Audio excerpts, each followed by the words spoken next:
manifesting center of America East, to choose to attend to the Lower East Side, what kindness and humanity and intelligence.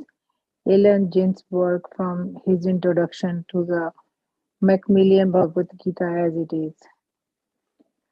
Prabhupada new neighborhood was not as run down as the nearby Bowery.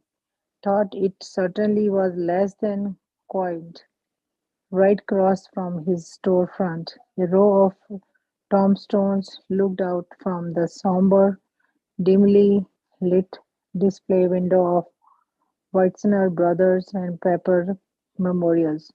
North of the Weitzner Brothers was Sam's Lunchnut. Next to Sam stood an ancient four-story building marked AIR, then Ben J. Horowitz monuments, more gravestones, and finally Shatwood's funeral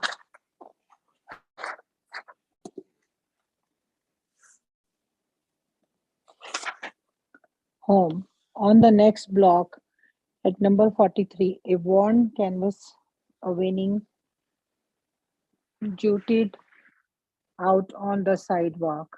Provenzano Provenzano Lenza Funeral Home. Then there were Cosmos parcels imported heavy flux blocks further up down and prominent black and white signboard of the Village East Theatre. Up a block, but on the same side of the avenue as the storefront, was the Church of the Nativity, an old three-story building with new blue paint and a gold color cross on top. The six-story, 26th Avenue. Its a face covered by the greenish fire escape crouched against the massive nine-story Knickerbocker Knickerbocker fireproof warehouse. Second Avenue was a main traffic artery for the East Manhattan, and the spotlight at the intersection of how Houston and Second pumped a stream of the delivery trucks, taxis, and private autos past Prabhupada's door. From early morning until night, there would be a car zooming by, followed by the sounds of brakes and the competitive tension of waiting bumper to bumper, the impetuous honking, the gears grinding, engine rumbling and whipping, and again the zooming by. The traffic was distractingly heavy. At 22nd Avenue, there were actually two stone fronts. The one to the north was a coin laundry, and the one in the south had been a gift shop but was now vacant. Both had narrow entrances, large display windows, and dull paint. Beneath the Matlet's Gifts sign was a window 6 feet square that a few weeks before had display matchboxes decorated with the photos of movie stars at the 30s and 40s. The sign, Matchless Gifts, was the only remaining memento of the nostalgic gift shop that had recently moved out. Below the shop window, a pair of iron doors in the sidewalk hid stone step on the cellar and the boiler room. The white sidewalks had been laid down in sections of various shapes and sizes at different times. Years past, certain sections had cracked or caved in, and the fine dust with the tiny sparkling shards of glass had collected in the cracks and depressions. A dull black fire hydrant stood on the curve. Midway between the entrance to the two storefronts was the main entrance to number 26. This door opened into the foyer lined with mailboxes and intercoms, and then the locked inner door opened into the hallway leading to the stairs to black to the courtyard. To the left of the gift shop's window was in its front door, a dark wooden frame holding a full length pane of glass. The door opened into the long, narrow storefront, which was now completely bare. Just inside of the right of the door, a platform extending beneath the display windows was just the proper height for a seat. At the far end of the bare, dingy room, two grimy, grim, grimy paned windows covered with the bars open into the courtyard. To the left-hand window was a small sink fixed to the outside of the very small toilet closet, whose faced the front of the store. The door on the store left wall connected to the hallway that led into the courtyard. The courtyard was paved with the concrete geometric sections and the encircled with the shrub gardens and tall grass. There was a picnic table, a cement bird bath, and the bird house on the pole, and near the center of the courtyard were two shrub gardens. The courtyard was bordered north and south by high walls, and the front and back by the two tenements. The path, the patch of sky above gave relief. Overlooking the courtyard from the rear building of 22nd Avenue was Prabhupada's second floor apartment, where he would now live, work, and worship.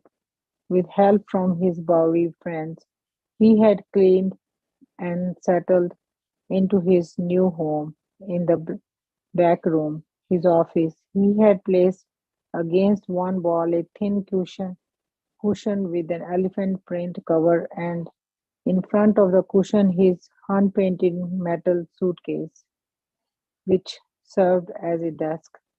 He had set his typewriter on the desk and his paper and books on either side.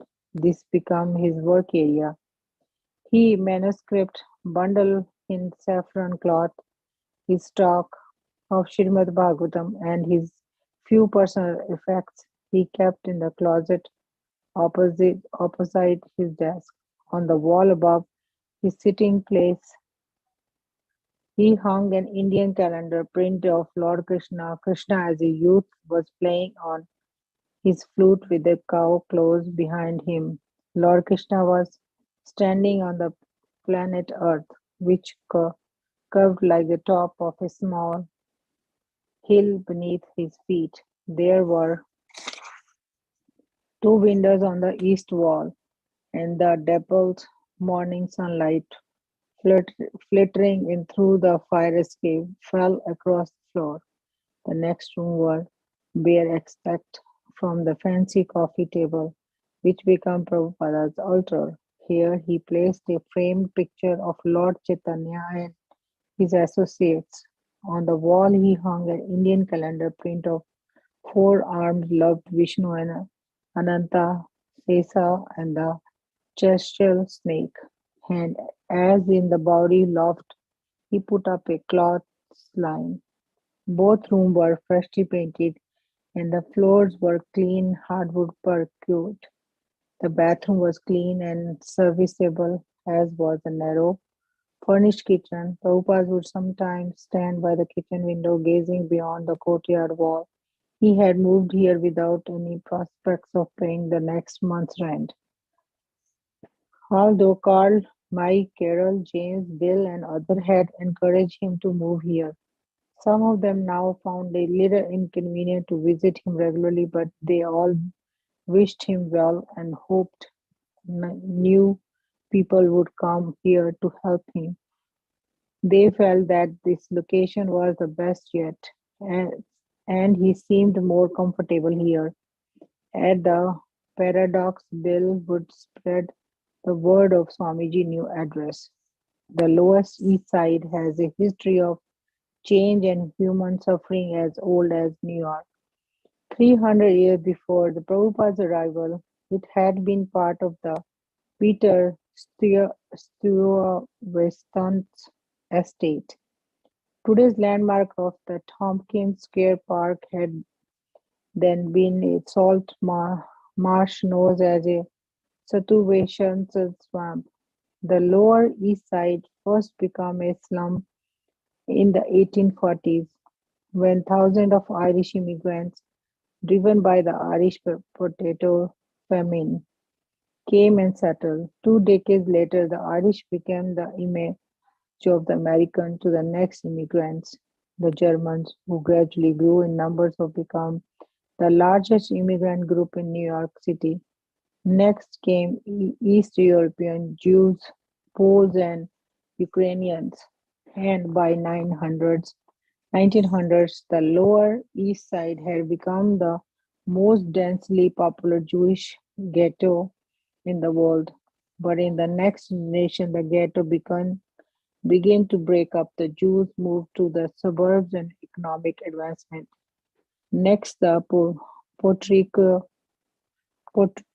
Puerto Ricans thronged in hundreds and thousands of in 1950. Immigrants from the island poverty or moving in from East Harlem. They and the Negroes and the Harlem and Bedford Sutyavasant, who arrived next, were the new group who, along with the Poles and Ukrainians, populated with the 2 square miles of tenements and the crowded streets that formed the Lower East Side slums in 1960s. Then only a few years before Prabhupada's arrival, a different kind of slum dweller had appeared on the Lower East Side. Although there have been many sociological and cultural analyses to this phenomenon, it remains ultimately inexplicable why they suddenly came, like a vast flock of birds swooping down, or like animal in the great instinct, instinctual migration, and why after a few years they vanish. At first, the newcomers were mostly young artists, musicians, and intellectuals, similar to the hip crowd of Prabhupada's Bowery days. Then came the young middle class dropouts. Because living space was more available and rents were lower than the nearby Greenwich Village. They concentrate here on the Lower East Side, which is the parlance of the renting agents become known as the East Village. Many even came without finding a place to live and camped in the hallway of tenements drawn by cheap rent and the promise of bohemian freedom. These young middle class dropouts, the avant-garde of a nationwide youth movement soon to be known in the media as hippies, wanted to the Lower East Side slums of living protest against America's good life of the materialism. As if responding to the instinctual call, younger teenager runaways joined the older hippies, and following the runaways came the police, counselors, social and welfare workers, youth hostels, and drug counseling centers. On St. Mark Place, a new hip commercialism sprang up with head shops, poster shops, record shops, art galleries, and bookstores that carried everything from the cigarette paper of hip clothes and psychedelic lights. The hippies' journey of the Lower East Side is full conviction that this was that place to be, just as that immigrant predecessors had done. For the European immigrant of another age, New York Harbor had been gateway to the land of riches and opportunity as they at long last set their eyes of Manhattan skyline and the State of Liberty. Now in 1966, American youth thronged to New York City with hopes of their own and feasted on the vision of their newfound mystical land, the Lower East Side slums. It was an uneasy coexistence with the hippies on one side and the Ricans, Poles, and Ukrainian on the other. The established ethnic groups resented the newcomers, who did not really have to live in the slums, whereas they themselves did. In fact, many of the young newcomers were from immigrant families that had struggled for generations to establish themselves as middle class Americans. Nevertheless, the youth migration migration of the Lower East Side was just as real as immigration of Puerto Ricans or Poles or Ukrainians had been. Although the motives, of course, was quite different. The hippies had turned from the suburban materialism of their parents, the inane happiness of TV and advertising, the ephemeral goals of middle class Americans. They were disillu- disillusioned by parents, teachers, clergy, public leader, and the media, dissatisfied dissatisfied with American policy in the Vietnam and allured by radical political ideologies that exposed American as a cruel, selfish, exploitive giant who must now reform or die. And they were searching for real love, real peace, real existence, and a real spiritual consciousness. By the summer of Srila Prabhupada arrived at 26 Second Avenue, the first front of the Great Youth Rebellion of the 60s had already entered the Lower East Side. Here they were free to live in simple poverty and express themselves through the art, music, drug, and sex. The talk was the talk was a spiritual searching. LSD and the marijuana were the keys, opening new realms of the awareness. Notions about Eastern culture and Eastern religion were in vogue. Through drugs, yoga, brotherhood, or just by being free. Somehow they would attain enlightenment. Everyone was supposed to keep an open mind and develop his own cosmic philosophy by direct experience and drug expanded consciousness, blended with his own electric readings. And if their lives appeared aimless, at least they had dropped out of a pointless game where the player shall have soul of material goods, and in this way sports a system that is already rotten.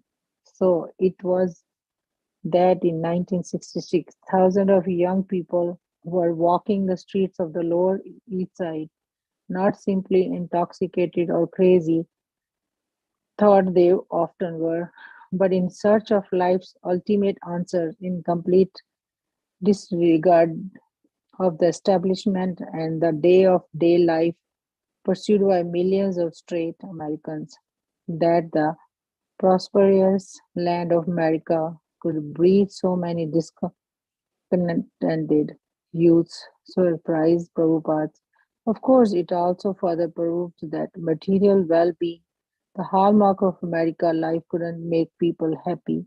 Prabhupada did not see the unhappiness around him in terms of the immediate social, political, economic, and cultural cause. Neither slum conditions nor youth rebellions were the all important realities. These were, these were mere symptoms of the universal unhappiness of which the only cure was Krishna consciousness.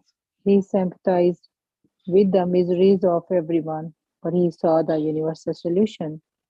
Prabhupada had not made a study to the youth movement in America before moving of the Lower East Side. He had never ever made specific plans to come here and amid so many young people.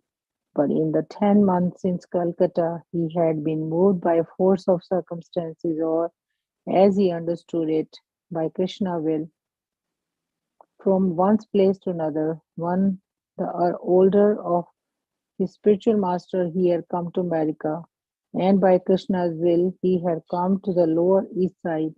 His mission here was the same as it had been on the Bowery or Uptown or even in India.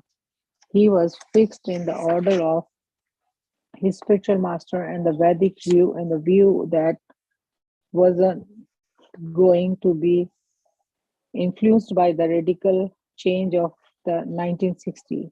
Now, if it is so happened that these young people, because of some change in the American culture climate, were to prove more receptive to him, then that would be welcome, and that would also be a Krishna's will.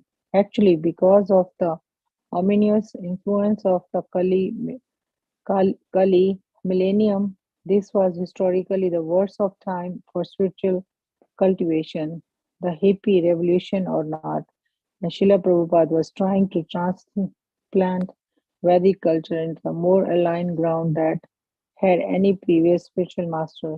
So he expected to find his work extremely difficult. Yet, in the generally bad age, just prior of Prabhupada's arrival on the Lower East Side, trem- tremors of dissatisfaction and revolt against the Kali Yuga culture itself began vibrating through the American society, sending waves of young people who wander the street of the New York's Lower East Side in searching of something beyond the ordinary life, looking for alternative, seeking spiritual fulfillment. These young people, broken from the stereotype materialistic backgrounds and are drawn together now on New York's Lower East Side, were the ones who were by chance or choice of destiny or become to the congregation for the Swami's storefront the offering of kirtana and spiritual guidance. The Swami arrival went unnoticed. The neighbor said some someone new had taken the gift shop next to the laundry. There was a strange picture on the window now, but no one knew what to make of it. Some passerby noticed a piece of paper announcing classes in Bhagavad Gita taped into the window. A few stopped to read it, but no one knew what to make of it. They didn't know what Bhagavad Gita was, and the few who did through maybe a yoga bookstore or something. The Puerto Ricans in the neighborhood would look in the window and Harvey Cohen's painting and then blankly walk away. The manager of the mobile gas station next door couldn't care less who had moved in. It just didn't make any difference. The tombstone sellers and the undertakers across the street didn't care. And for the drivers of the countless cars and trucks that passed by Swamiji place didn't even exist. But there were young people around who had been integrated with the painting, who went up to the window to read the little piece of paper. Some of them even knew about the Bhagavad Gita, although the painting of Lord Chaitanya and the dancers didn't see to fit. A few thoughts maybe they would attend Swami Bhaktivedanta classes and check out the scene. July 1966. However, Wheelers was hurrying from the apartment of Mott Street to the friend's apartment on Fifth Street, a quiet place where he hoped to find some peace. He walked up Mott Street to Houston, turned right, and began to walk east across Bowery past the rushing traffic and stumbling derelict and towards Second Avenue. Howards, after crossing Bowery, just before Second Avenue, I saw Swamiji jauntily strolling down on the sidewalk, his head held high in the air, hand in the bead bag, and struck me like a famous actor in the very familiar movie. He seemed ageless. He was wearing a traditional saffron colored robes of the sannyasi and quaint white shoes with points. Coming down Houston, he looked like the genie that popped out a Aladdin's lamp. Howard, age 26, was a tall, large-bodied man with long dark hair and profuse beard. and the black framed eyeglasses. He was an instructor in English at Ohio State University and was fresh for the trip to India, where he had been looking for a true guru. Prabhupada noticed Howard and they both stopped. Simultaneously, Howard asked the first question that popped into his mind. Are you from India? Prabhupada smiled. Oh, yes. And you, Howard? I told him no, but that I had just returned from India and was very interested in the country and the Hindu philosophy. He told me he had come from Calcutta and had been in New York almost 10 months.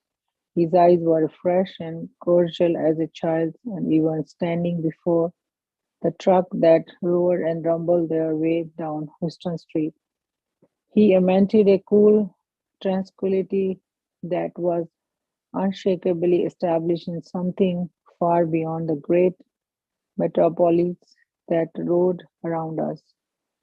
Howard never made it his friend's place that day. He went back to his own apartment on Mott Street or to Keith and the Valley, his roommates, to tell them and everyone he knew about the Guru. He had inexplicably appeared within their midst. Keith and Howard had been to India. Now they were involved in various spiritual philosophies, and their friends used to come over and talk about enlightenment. 18 years old, Chuck Burnett was a regular visitor. Chuck, you would open the door of the apartment, and thousands of cockroaches would disappear into the woodwork, and the smell was enough to knock you over. So Keith was trying to clean the place up and kick some people out. They were sharing the rent. Valley, Keith, Howard, and several others. Due to the lack of any other process, they were using LSD to try to increase their spiritual life. Actually, we were all trying to use drugs to help in meditation. Anyway, Valley, Howard, and Keith were trying to find the perfect spiritual master as well, or were. We all were.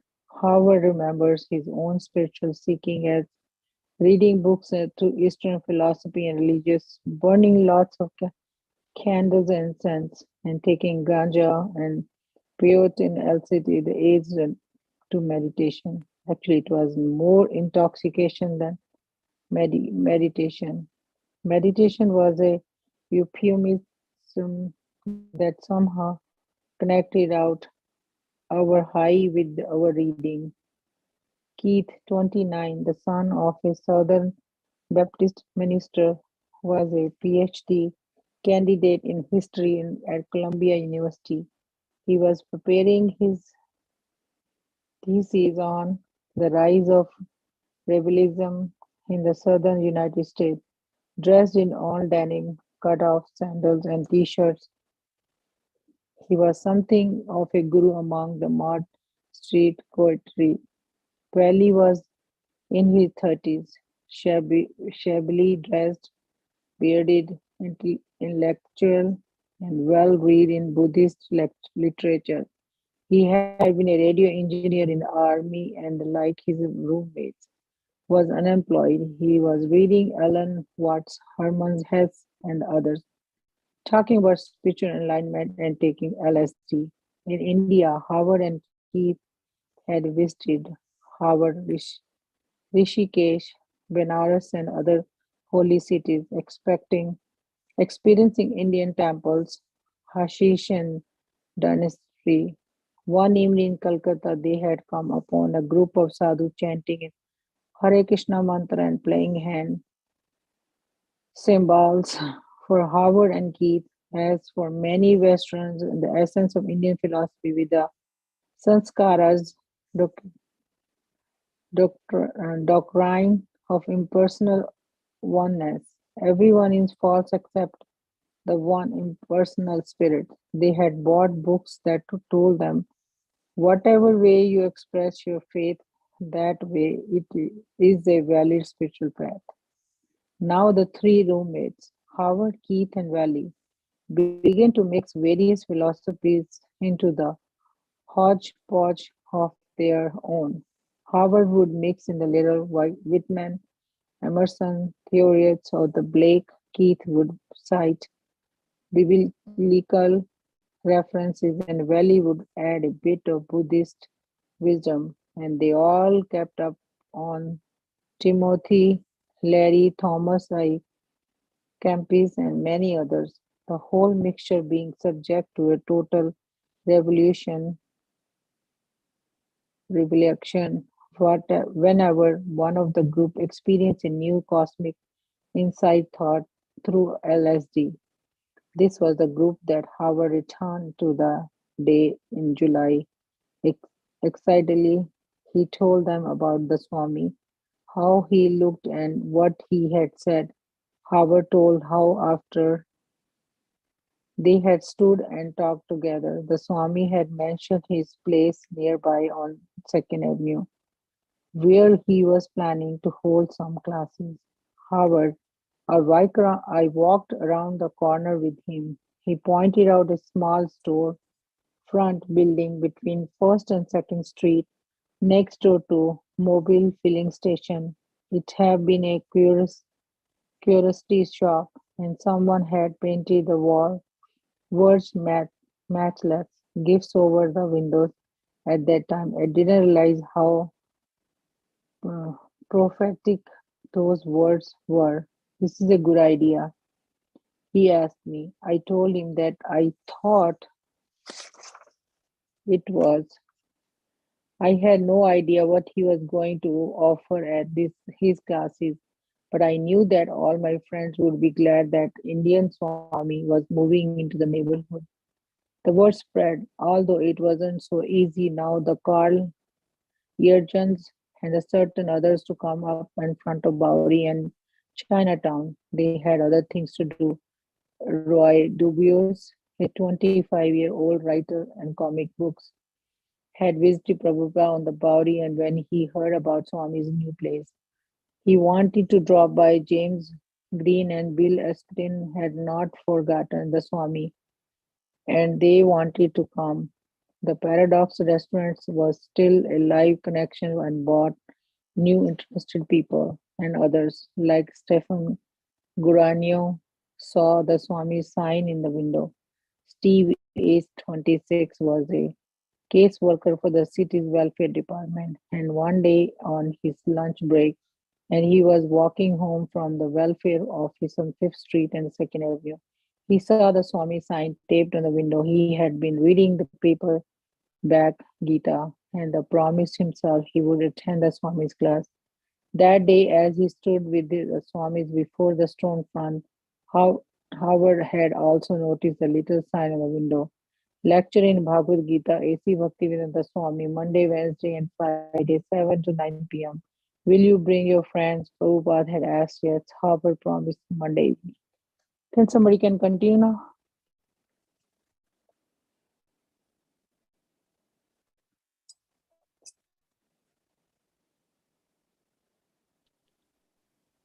Hare Krishna. Anusha Mataji, can you read? I can start in about 10 minutes. Yeah, sure, Mataji. But I don't know the page number. Mataji, could you My please tell book me the is page? my book is 136. Okay. Okay. The lectures in Bhagavad Gita. Yeah, the paragraph you start. The summer evening was warm and the stone Okay. front. Yeah. Yeah, sure. Thank you, Mataji. Mataji. The summer evening was warm, and in the store front, the back windows and front door were opened wide. Young men, several of them dressed in black denims and button-down sport shirts with broad dull stripes, had left their worn sneakers by the front door and were now sitting on the floor. Most of them were from the Lower East Side. No one had to go to great trouble to come here. The little room was barren. No pictures, no furniture, no rug, not even a chair. Only a few plain straw mats. A single bulb hung from the ceiling into the center of the room. It was 7 o'clock, and about a dozen people had gathered when the Swami suddenly opened the side door and entered the room. He wasn't wearing a he wasn't wearing a shirt, and the saffron cloth that draped his torso left his arms and some of his chest bare. His complexion was smooth golden brown, and as they watched them, his head shaven, his ears long lobed, and his aspect grave, he seemed like pictures they would seen on of the Buddha in a meditation. Buddha in meditation. He was old, yet erect in his posture, fresh and radiant. His forehead was decorated with the yellowish clay markings of the Vaishnavas. Prabhupada recognized big beard, Howard, and smiled. You have brought your friends? Yes, Howard answered in his loud, resonant voice. Ah, very good. Prabhupada stepped out of his white shoes, sat down on a thin mat, faced his congregation, and indicated they could all be seated. He distributed several pairs of brass hand cymbals and briefly demonstrated the rhythm 1, 2, 3. He began playing a startling ringing sound. He began singing Hare Krishna, Krishna Krishna, Hare Hare, Hare Rama, Rama Rama, Hare Hare. Now it was the audience's turn. Chant, he told them. Some already knew. Gradually the others caught on, and after a few rounds, all were chanting together. Most of these young men and few young women present had at one time or another embarked on a psychedelic voyage in search of a new world of expanded consciousness. Boldly and recklessly, they had entered the turbulent, forbidden waters of LSD, peyote, and magic mushrooms. Heedless of warnings, they had risked everything and done it. Yet there was merit in their valor, their eagerness to find the extra dimensions of the shelf, to get beyond ordinary existence. Even if they did not know what the beyond was or whether they would ever return to the comfort of the ordinary. Nonetheless, whatever truth they had found, they remained unfulfilled. And whatever worlds they had reached, these young psychedelic voyagers had always returned to the lower east side. Now they were sampling the Hare Krishna mantra.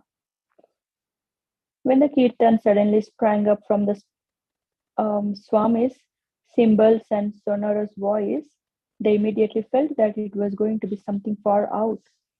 Here was another chance to trip out, and willingly they began to flow with it. They would surrender their minds and explore the limits of the chanting for all it was worth. Most of them had already associated the mantra with the mystical Upanishads and Gita, which had called out to them in words of mystery, eternal spirit, negating illusion. But whatever it is, this Indian mantra, let it come, they thought. Let it waves carry us far and high. Let's take it and let the effects come. Whatever the price, let it come. The chanting seemed simple and natural enough. It was sweet and wasn't going to harm anyone. It was in its own way far out. As Prabhupada chanted in his own inner ecstasy, he observed his motley congregation. He was breaking ground in a new land now. As the hand cymbals rang, the lead and response of the Hare Krishna mantra swelled, filling the evening. Some neighbors were annoyed. Puerto Rico children enchanted appeared at the door and window looking. Twilight came.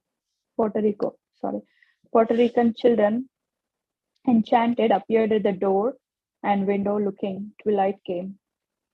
Exotic it was, yet anyone could see that a Swami was rising an ancient prayer in praise of God. This wasn't rock or jazz. He was a holy man, a Swami, making a public religious demonstration. But the combination was strange. An old Indian Swami chanting an ancient mantra with a storefront full of young American hippies singing along. Prabhupada sang on, his shaven head held high and tilted, his body trembling slightly with emotion. Confidently, he led the mantra, absorbed in pure devotion, and they responded. More passerby were drawn to the front window and open door. Some jeered, but the chanting was too strong. Within the sound of the kirtan, even the car horns were a faint staccato. The vibration of auto engines and the rumble of trucks continued, but in the distance now unnoticed.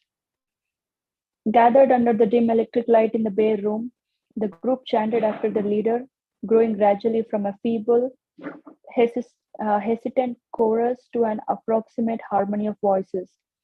They continued clapping and chanting, putting into it whatever they could, in hopes of discovering its secrets. This Swami was not simply giving some 5-minute sample demonstration. For the moment, he was their leader, their guide in an unknown realm. Howard and Kate's little encounter with a kirtan in Calcutta had left them outsiders. The chanting had never before come like this, right in the middle of the Lower East Side with a genuine Swami leading them.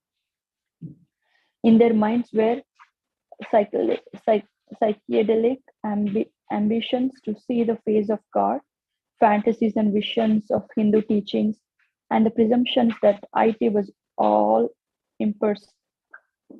That it was, and the presumption that it was all impersonal light. Prabhupada had encountered a similar group on the Bowery, and he knew this group wasn't experiencing the mantra in the proper disciplined reverence and knowledge, but he let them chant in their own way. In time, their submission to the spiritual sound, their purification, and their enlightenment and ecstasy in chanting and hearing Hare Krishna would come. He stopped the kirtan. The chanting had swept back the world, but now the Lower East Side rushed it again. The children at the door began to chatter and laugh. Cars and trucks made their rumblings heard once more, and a voice shouted from a nearby apartment demanding quiet. It was now past 7:30. Half an hour has elapsed. Now today we shall begin the 4th chapter, what Lord says to Arjuna. What Lord Krishna says to Arjuna. His lecture is very basic and yet, for restless youth, heavily philosophical. Some cannot take it and they rise rudely upon hearing the Swami's first words. Put on their shoes at the front door and return to the street. Others have left as soon as they saw the singing was over. Still, this is his best group yet. A few of the Bowery congregation are present. The boys from Mott Street are here and they are specifically looking for a guru. Many in the group have already read Bhagavad Gita and they are not too proud to hear and admit that they did not understand it. It's another hot and noisy July evening outside his door. Children are on summer vacation and they stay out on the street until dark. Nearby, a big dog is barking. Row, row, row. The traffic creates constant rumbling just outside the window, little girls and shrieking, and all this makes lecturing difficult. Yet, despite the distraction of children, traffic, and dogs, he wants the door open. If it is closed, he says, why it is closed? People may come in. He continues, undaunted, quoting Sanskrit, holding his audience, and developing his urgent message while the relentless cacophony rivals his every word. Raw, raw, raw. Eek, yeah. Shrieking like little Spanish witches, the girls disturb the whole block. In the distance, a man shouts from his window, get out here, get out here. Prabhupada, ask them not to make noise. Roy, one of the boys in the temple, the man is chasing the kids now. Prabhupada, yes, these children are making a disturbance. Ask them. Roy, yes, that's what, the man's chasing them right now. Prabhupada, they are making noises. Roy, yes, he is chasing them now. The man chases the children away, but they will be back. You cannot chase the children off the street. They live there. and the big dog never stops barking. And who can stop the cars? The cars are always there. Prabhupada uses the cars to give an example. When a car momentarily comes into our vision on 2nd Avenue, we certainly don't think that it had no existence before we saw it, or that it ceases to exist once it has passed from view. Similarly, when Krishna goes from this planet to another, it doesn't mean he no longer exists, although it may appear that way. Actually, he has only left our side. Krishna and his incarnations constantly appear and disappear on innumerable planets throughout the innumerable universes of the material creation. The cards are always passing, roaring, and rumbling through every word Prabhupada speaks. The door is open, and he's poised at the edge of the river of carbon monoxide as for rumbling tires and constant waves of traffic. He has come a long way from the banks of his Yamuna and Vrindavan, where great saints and sages have gathered through the ages to discuss Krishna consciousness. But his audience lives here and this scene, so he has come here. Beside 2nd Avenue's rushing rivers of traffic to speak loudly the ageless message. He is still stressing the same point. Whatever you do in Krishna consciousness, however little it may be, is eternally good for you.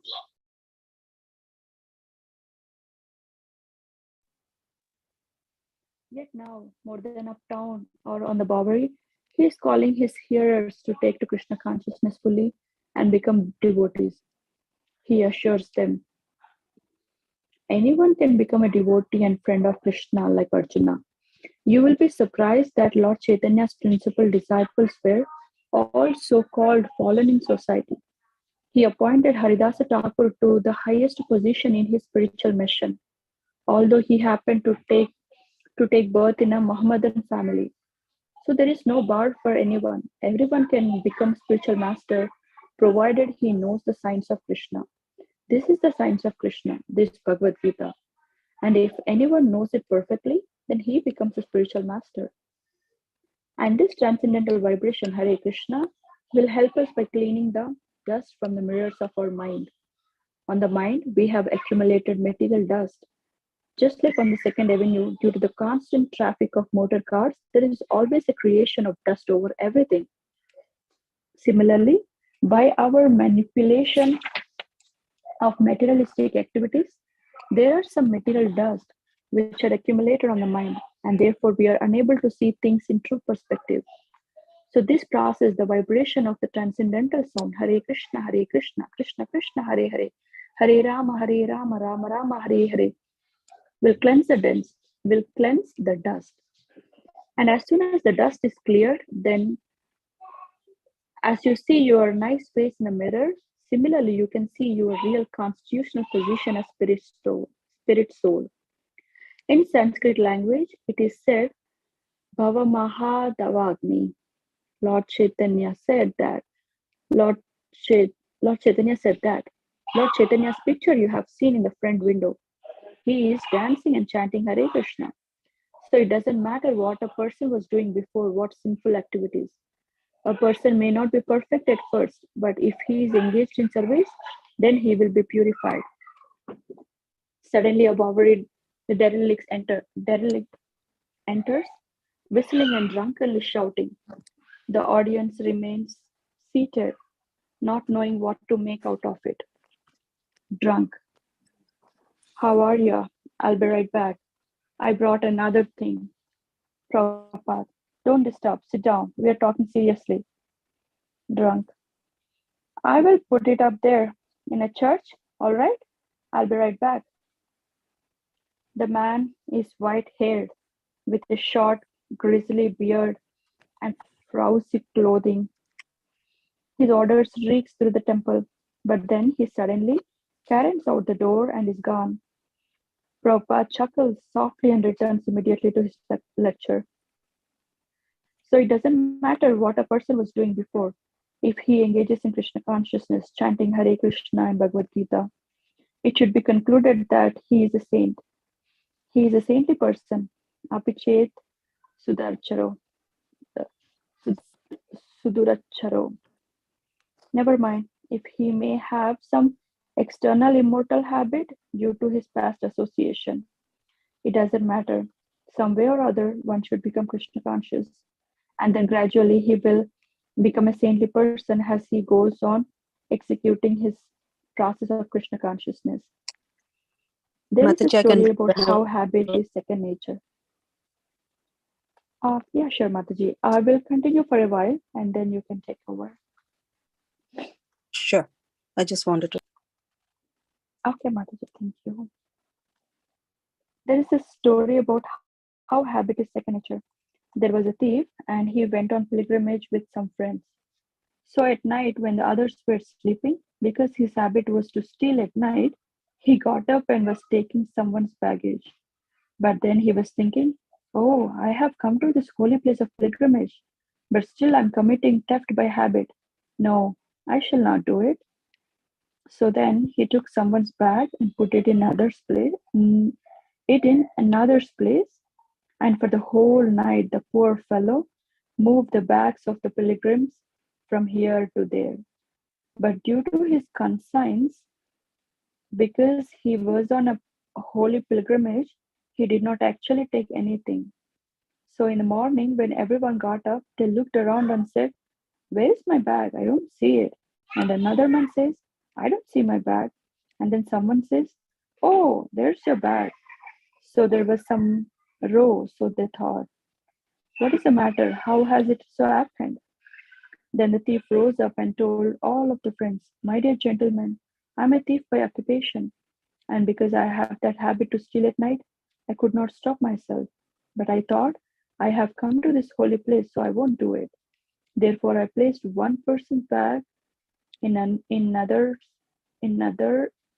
man's place. Please excuse me. So this is a habit. He doesn't want to, but he has a habit of doing it. He has decided not to commit theft anymore, but sometimes he does habitually. So Krishna says that in such conditions, when one who has decided to stop all immoral habits and just take to this process of Krishna consciousness, if by chance he does something which is immoral in the face of society, that should not be taken account of. In the next words, Krishna says, Shipram Bhavati Dharmatma. Because he has doubted himself in Krishna consciousness, it is sure that he will be saintly very soon. Suddenly, the old derelict returns, announcing his entrance. How are ya? He's carrying something. He maneuvers his way through the group straight to the back of the temple where the Swami is sitting.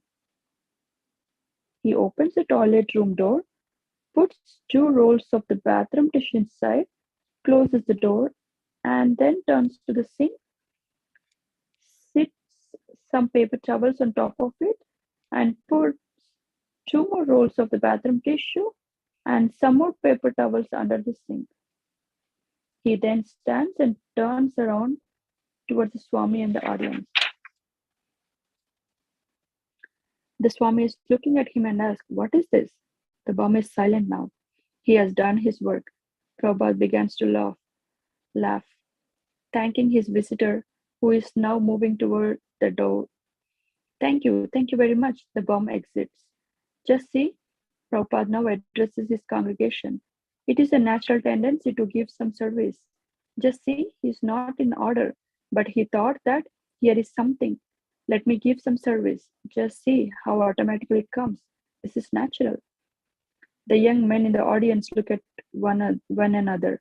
This is really far out. First, the chanting with the brass cymbals, the Swami looking like Buddha and talking about Krishna and chanting, and now this crazy stuff with the bum. But the Swami stays cool. He's really cool. Just sitting on the floor like he's not afraid of anything. Just talking his philosophy about the soul and us becoming saints, and even the old drunk becoming a saint. After almost an hour, the dog still barks and the kids still squeal. Prabhupada is asking his hearers, who are only beginners in spiritual life, to become totally dedicated preachers of Krishna consciousness. In the Bhagavad Gita, you will find that anyone who preaches the gospel of Bhagavad Gita to the people of the world is the most dear, the dearest person to Krishna. Therefore, it is our duty to preach the principles of this Bhagavad Gita to make people Krishna conscious. Prabhupada cannot wait to tell them, even if they aren't ready. It's too urgent. The world needs Krishna conscious preachers. People are suffering for want of Krishna consciousness. Therefore, each and every one of us should be engaged in the preaching work of Krishna consciousness for the benefit of the whole world. Lord Chaitanya, whose picture is in the front of our store, has very nicely preached the philosophy of Krishna consciousness. The Lord says, just take my orders, all of you, and become a spiritual master. Lord Chaitanya gives the order that in every country you go and preach Krishna consciousness. So if we take up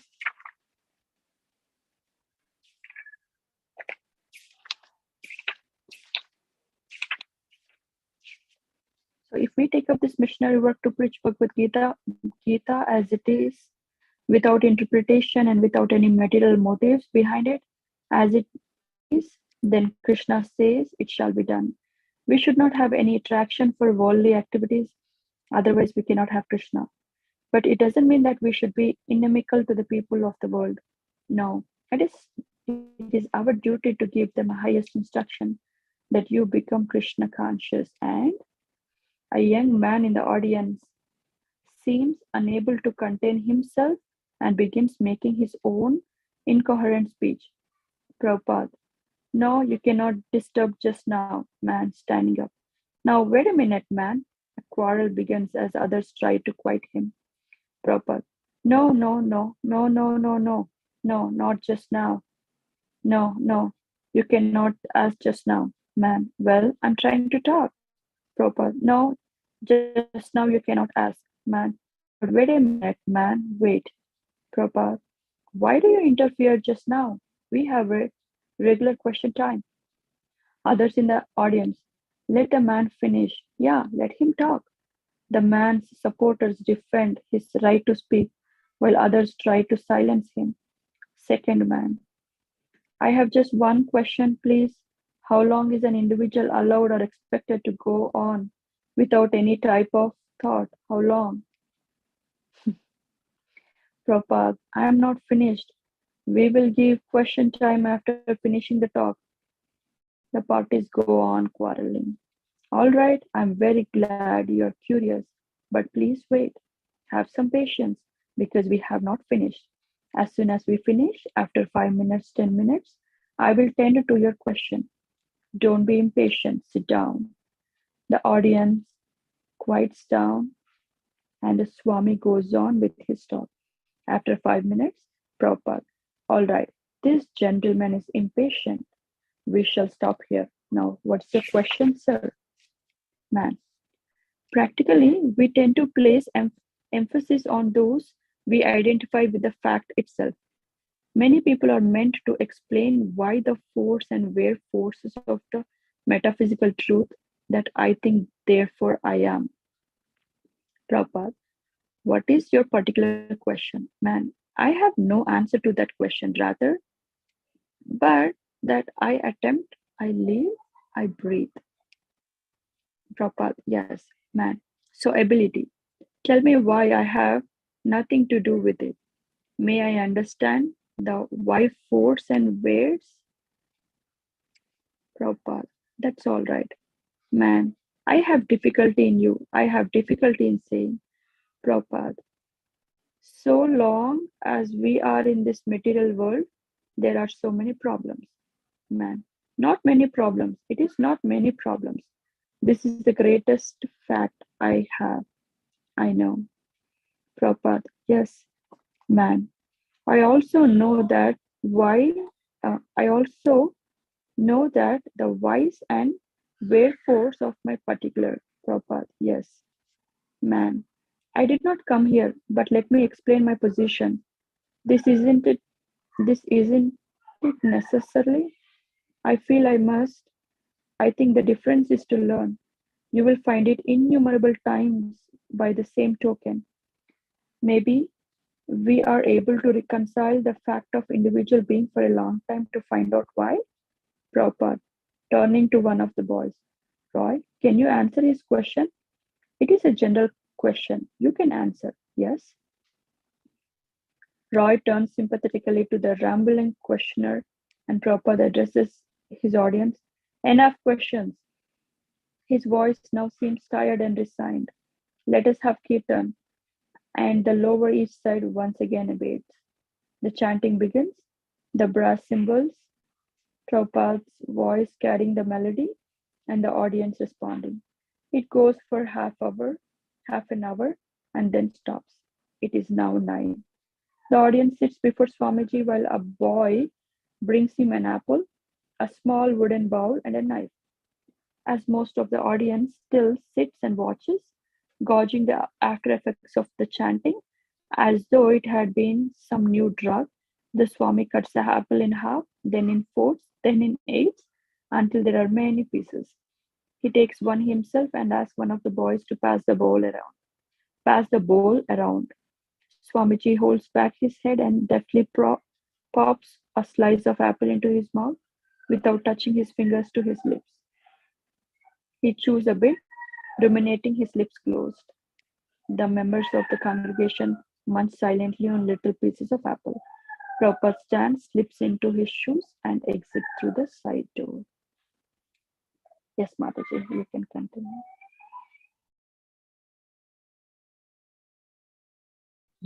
Okay, Mataji. As Prabhupada retired to his apartment and his guests disappeared through the front door back into the city, Don and Raphael would turn out the lights, lock the front door, and go to sleep on the floor in their blankets. Don and Raphael had needed a place to stay when they heard about the Swami's place. Prabhupada had a policy that any boy who expressed even a little interest in becoming his student could stay in the storefront and make it his home. Of course, Prabhupada would ask them to contribute towards the rent and meals.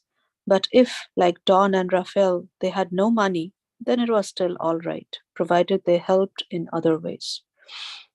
Don and Raphael were the first 2 boys to take advantage of Prabhupada's offer. They were attracted to Swamiji and the chanting, but they weren't serious about his philosophy or the disciplines of devotional life. They had no jobs and no money. Their hair was long and unkempt, and they lived and slept in the same clothes day after day. Prabhupada stipulated that at least while they were in the premises, they could not break his rules. No intoxication, illicit sex, meat eating, or gambling. He knew these 2 boarders weren't serious students, but he allowed them to stay in hopes that gradually they would become serious. Often some wayfaring stranger would stop by, looking for a place to stay the night, and Don and Raphael would welcome him.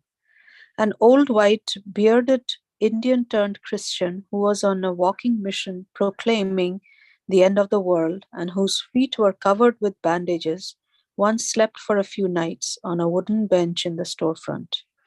Some nights, as many as 10 drifters would seek shelter at the storefront, and Don and Raphael would admit them, explaining that the Swami didn't object as long as they got up early. Even drifters whose only interest was a free meal could stay, and after the morning class and breakfast, they would usually drift off again into Maya. Don and Raphael were the Swami's steady boarders. Although during the day they also went out, returning only for meals, sleep, and evening chanting. It's a free hotel. Occasionally they would bathe and then they would use the Swami's bathroom up in his apartment. Sometimes they would hang out in the storefront during the day, and if someone stopped by asking about the Swami's classes, they would tell the person all they knew, which wasn't much. They admitted that they weren't really into the Swami's philosophy, and they didn't claim to be his philosophers. If someone persisted in inquiring about the Swami's teaching, Don and Raphael would suggest, "Why don't you go up and talk to him? The Swami lives in the apartment building out back. Why don't you go up and see him?" Prabhupada usually stayed in his apartment. Occasionally, he might look out his window and see through the back windows of the storefront that the light in the closet-sized bathroom had needlessly been left burning. Coming down to ask the boys to turn it off and not waste electricity, he might find a few boys lying on the floor talking or reading. Prabhupada would stand gravely, asking them not to leave the light on, stressing the seriousness of wasting Krishna's energy and money. He would stand dressed in khadi, that coarse hand-loomed cotton woven from hand-spun threads, a cloth that to Americans appears somehow exotic. Even the saffron color of Prabhupada's dhoti and chadar was exotic. Produced from the traditional Indian dye, it was a dull, uneven color, different from anything Western. After Prabhupada turned off the light, the boys seemed to have nothing to say and nothing more appropriate to do than look with interest at him for a long, awkward moment, and the Swami would leave without saying anything more. Money was scarce. From his evening meetings, he would usually collect about $5 or $6 in change and bills. Don talked of going up to New England to pick apples and bring back money for the Swami. Raphael said something about some money coming. Prabhupada waited and depended on Krishna. Sometimes he would walk back and forth in the courtyard between the buildings. Seeming mysterious to the neighbors, he would chant on his beads, his hand deep in his bead bag. Mostly he kept to his room, working. As he had said during a lecture when living on the Bowery, "I am here always working at something, reading or writing, something, reading or writing 24 hours. His mission of translating Srimad Bhagavatam or of presenting the complete work in 60 volumes of 400 pages each could alone occupy all his days and nights. 60 volumes of 400 pages each. He worked at it whenever possible, sitting at his portable typewriter or translating the Sanskrit into English. He especially worked in the early hours of the morning when he would not be interrupted. He would comb through the Sanskrit and Bengali commentaries of the great acharyas, following their explanations, selecting passages from them, adding his own knowledge and realization, and then laboriously weaving it all together and typing out his Bhaktivedanta purports. He had no means or immediate plans for financing the publishing of further volumes, but he continued in the faith that somehow they would be published. He had a broad mission, broader even than translating Srimad Bhagavatam, and so he gave much of his time and energy to meeting visitors. Had his only aim been to write, then there would have been no need to have taken the risk and trouble of coming to America. Now many people were coming, and an important part of his mission was to talk to them and convince them of Krishna consciousness. His visitors were usually younger men who had recently come to live on the Lower East Side. He had no secretary to screen his visitors, nor did he have scheduled visiting hours. Whenever anyone happened by, at any time from early morning to 10 at night, Prabhupada would stop his typing or translating and speak with them. It was an open neighborhood, and many visitors would come by right off the street. Some were serious, but many were not. Some even came intoxicated. Often they came not to inquire submissively, but to challenge. Once a young hippie on an LSD trip, found his way upstairs and sat opposite the Swami. "Right now I'm higher than you are," he announced. "I am God." Prabhupada bowed his head slightly, his palms folded. "Please accept my obeisances," he said. Then he asked God to please leave. Others admitted frankly that they were crazy or haunted by ghosts and sought relief from their mental suffering. Lon Solomon, I was looking for spiritual centers, places where one can go, not like stores where they ask you to leave, but where you can actually talk to people and try to understand the ultimate truth. I would come to the Swamis knowing it was definitely a spiritual center. There was definitely something there. I was on drugs and disturbed with the notion that I must be God or some very important personality way out of proportion to my actual situation. I was actually in trouble, mentally deranged because of so much suffering. And I would kind of blow in to see him whenever. I felt the whim to do so. I didn't make a point of going to his meetings, but a lot of times I would just come. One time I came and spent the night there. I was always welcome at any time to sleep in the storefront. I wanted to show the Swami what a sad case I was, so he could definitely do something for me. He told me to join him and he could solve my problem, but I wasn't ready. I was really into sex, and I wanted to know what he meant by illicit sex. What was his definition? He said to me, "This means sex outside of marriage." But I wasn't satisfied with the answer, and I asked him for more details. He told me first, consider the answer he had given me, and then come back the next day and he would tell me more. Then I showed up with a girl. The Swami came to the door and said, "I'm very busy. I have my work. I have my translating. I cannot talk with you now." Well, that was that was the only time he didn't offer me full hospitality and full attention and talk with me as many questions as I had. So I left immediately with the girl. He was correct in his perception that I was simply going to see him just to try to impress the girl. He saw through it right away, and he rejected that type of association. But every time I came, I was in trouble, and he always helped me.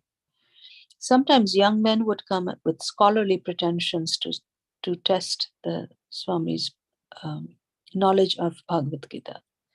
You have read the Gita, Prabhupada would say. So what is your conclusion? If you claim to know the Gita, then you should know the conclusion that Krishna is presenting. But most people didn't think that there was supposed to be a definite conclusion to the Gita. And even if there was such a conclusion, that didn't mean they were supposed to arrange for their lives around it. The Gita was a spiritual book, and you didn't have to follow it. One young man approached the Swami asking, "What book will you lecture from next week? Will you be teaching the Tibetan book of the dead?" As if Prabhupada would teach spirituality like a college survey course in world religions. Everything is there in Bhagavad Gita, Prabhupada said. We could study one verse for 3 months. And there were other questions. What about Camus? What is his philosophy? Prabhupada would ask. He said everything is absurd and only philosophical question is whether to commit suicide. That means everything is absurd for him. The material world is absurd, but there is a spiritual world beyond this one. That means he does not know the soul. The soul cannot be killed. Adherents of various thinkers approached him. What about Nietzsche, Kafka, Timothy Leary, Bob Dylan? Prabhupada would ask what their philosophy was, and the particular follower would have to explain and defend his favorite intellectual hero. They are all mental speculators, Prabhupada would say. Here in this material world, we are all conditioned souls. Your opinion is imperfect. Your senses are blunt. What good is your opinion? Your knowledge is imperfect. Your senses are blunt. What good is your opinion? We have to hear from the perfect authority, Krishna. Do you mean to say that none of the great thinkers are God conscious? A boy asked. Their sincerity is their God consciousness. But if we want perfect knowledge of God, then we have to consult Shastra.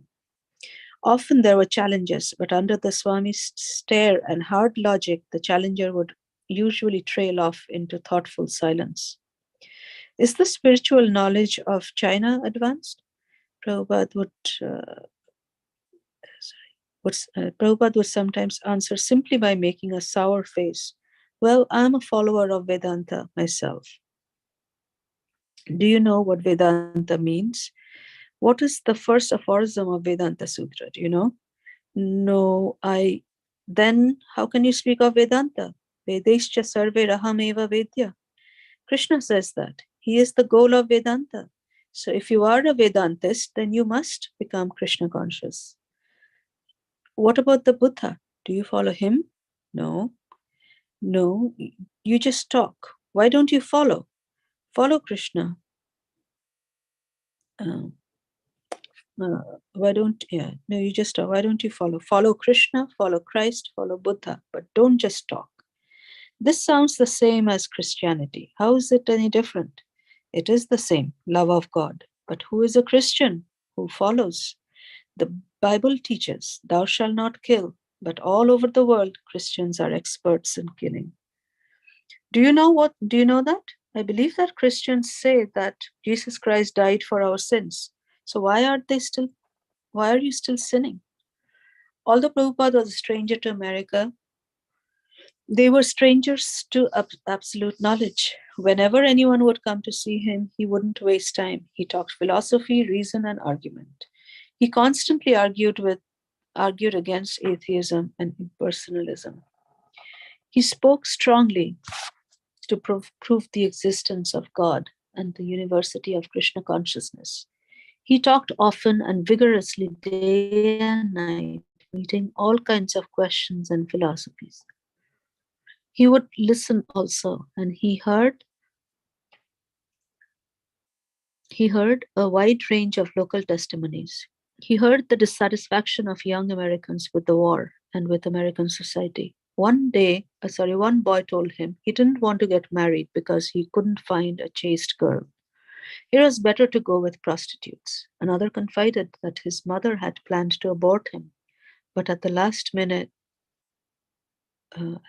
moment, his grandmother had convinced her not to.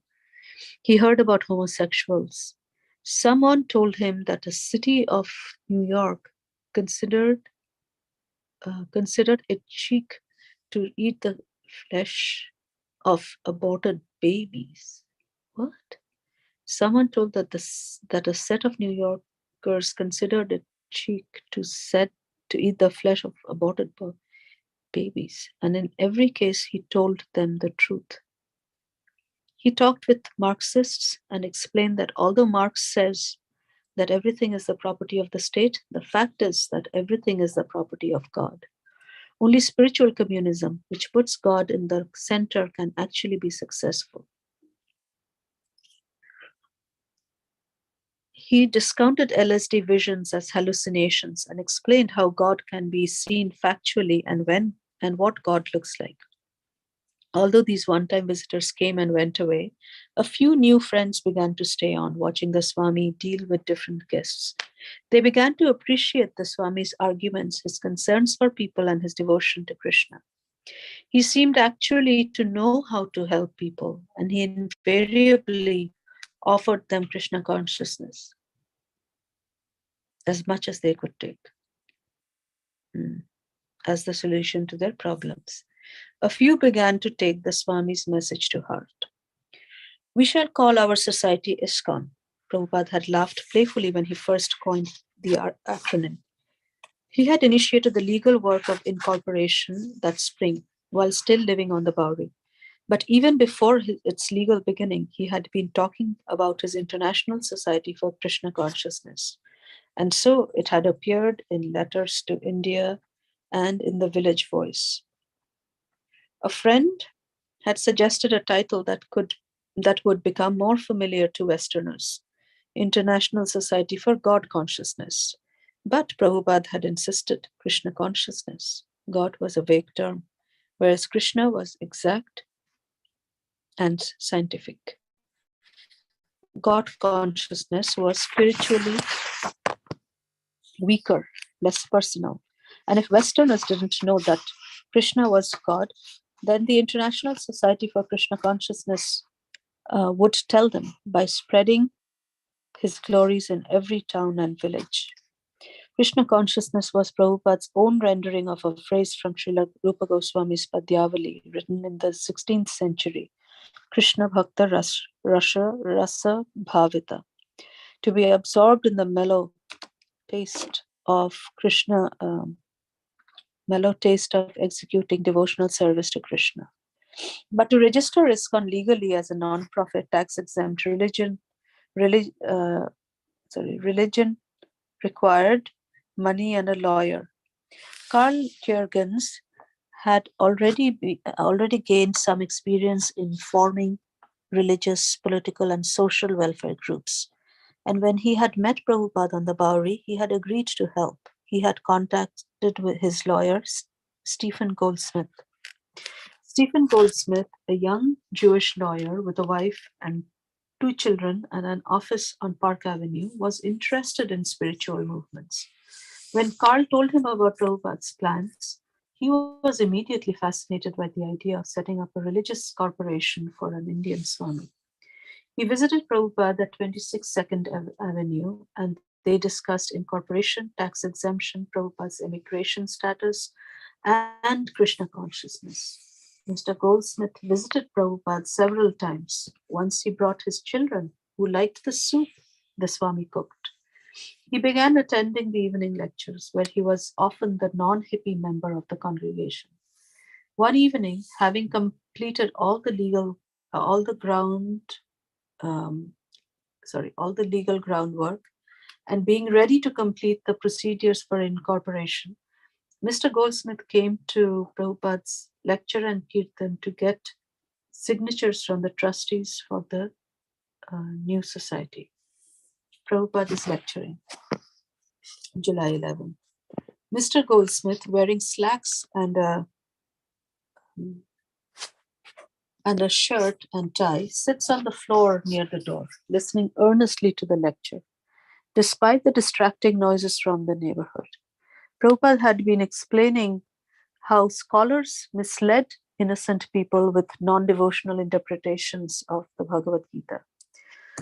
And now, in recognition of the attorney's respectable presence and as if to catch Mr. Goldsmith's attention better, he introduces him into the subject of the talk. I will give you a practical example of how things are misinterpreted. Just like our president, Mr. Goldsmith, he knows that expert lawyers by interpretation can do many things. When I was in Calcutta, there was a rent passed by the government, and some expert lawyer changed the whole thing by his interpretation. The government had to reenact a whole law because his purpose was foiled by the interpretation of a lawyer. So we are not out for foiling the purpose of Krishna, for which the Bhagavad Gita was spoken. But unauthorized persons are trying to foil the purpose of Krishna. Therefore, that is unauthorized. All right, Mr. Goldsmith, you can ask anything. Mr. Goldsmith stands, and to the surprise of the people gathered, he makes a short announcement asking for signers on an incorporation document for the Swami's new religious movement. Prabhupada, they are present here. You can take the address now. Mr. Goldsmith, I can take them now. Yes. Prabhupada, yes, you can. Bill, you can give your address, and Raphael, you can give yours, and Don, Roy, Mr. Green. As the meeting breaks up, those called on to sign as the trustees come forward, standing around in the little storefront, waiting to leaf cursorily through the pages the lawyer had produced from his thin attaché, and to sign as he directs. Yet not a soul among them is committed to Krishna consciousness. Mr. Goldsmith meets his quota of signers, a handful of sympathizers with enough reverence towards the Swami to want to help him. The first trustees, who will hold office for a year until the first annual meeting of the corporation, are Michael Grant, who puts down his name and address without error, without ever reading the document, Mike's girlfriend Jan, and James Green. No one seriously intends to undertake any formal duties as trustee of the religious society, but they are happy to help the Swami in signing his fledgling society into legal existence.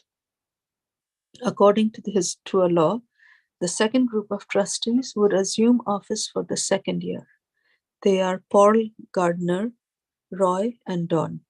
The trustees for the third year are Carl Yerkens, Bill Epstein, and Raphael. None of them know exactly what the half a dozen legal-sized legal-sized typed page means, except that Swamiji is forming a society. Why? For tax exemption, in case someone gives a big donation, and for other benefits an official religious society might receive. But these purposes hardly seemed urgent or even relevant to the present situation. Who's going to make donations? Maybe even except maybe for Mr. Goldsmith, who has any money? But Prabhupada is planning for the future, and he's planning for much more than just tax exemptions. He is trying to serve his spiritual predecessor and fulfill the scriptural prediction of a spiritual movement that is to flourish for 10,000 years in the midst of the age of Kali, within the vast Kali age, a period which is to last 432,000 years.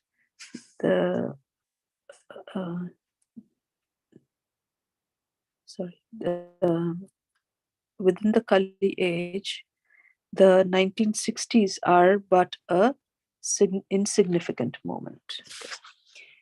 The Vedas describe that the time of the universe revolves through a cycle of 4 seasons or yugas, and Kali Yuga is the worst of times, in which all spiritual qualities of men diminish until humanity is finally reduced to a bestial civilization, devoid of human decency. However, the Vedic literature foretells a golden age of spiritual life, beginning after the advent of Lord Chaitanya and lasting for 10,000 years. An eddy that runs against the current of Kali Yuga. Within a vision that soars off in the end of the millennium and beyond. Yet,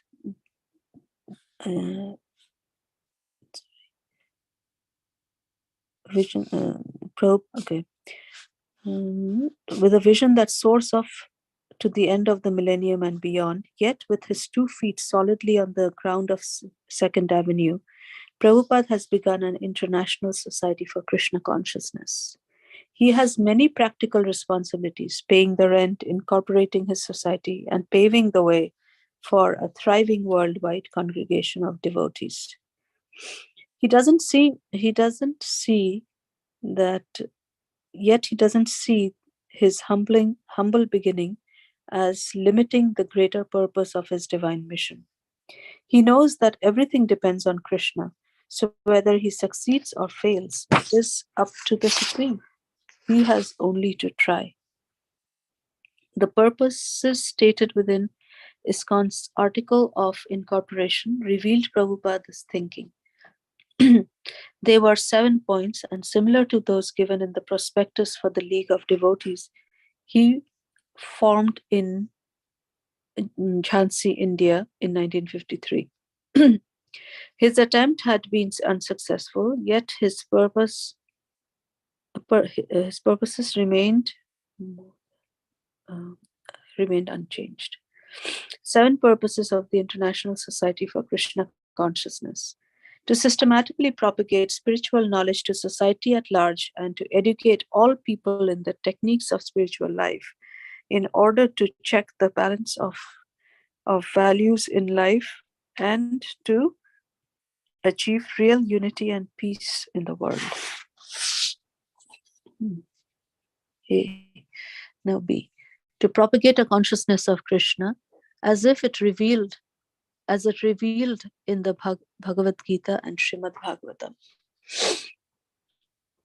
To bring the members of the society together with each other and nearer to Krishna, the prime entity, thus to develop the idea within the members and humanity at large, that each soul is part and parcel of the members of the quality of Krishna. To teach and encourage the Sankirtan movement, congregational chanting of the holy name of God as revealed in the teachings of Lord Sri Chaitanya Mahaprabhu. To erect for the members and for society at large a holy place of transcendental pastimes dedicated to the personality of Krishna. To bring the members closer together for the purpose of teaching a simpler and more natural way of life. With a view towards achieving the aforementioned purposes, to publish and distribute periodicals, magazines, books, and other readings. Regardless of what ISKCON's charter members thought of the society's purposes, Prabhupada saw them as imminent realities. As Mr. Rubin, the subway conductor who had met Prabhupada on a Manhattan Park bench in 1965, had noted, he seemed to know that he would have temples filled up with devotees. There are temples and hooks.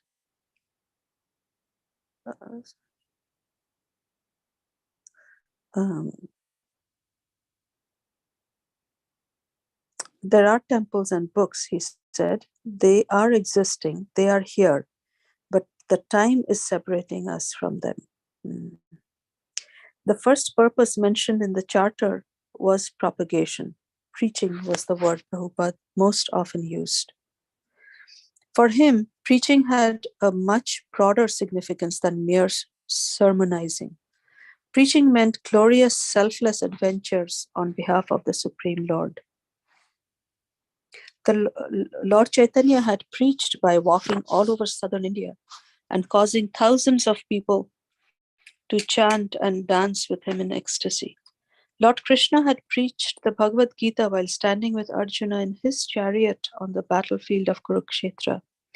Lord Buddha had preached, Lord Jesus had preached, and all pure devotees preach. ISKCON's preaching would achieve what the League of Nations and the United Nations had failed to achieve: real unity and peace in the world. ISKCON workers would bring peace to the world, deeply afflicted by materialism and strife.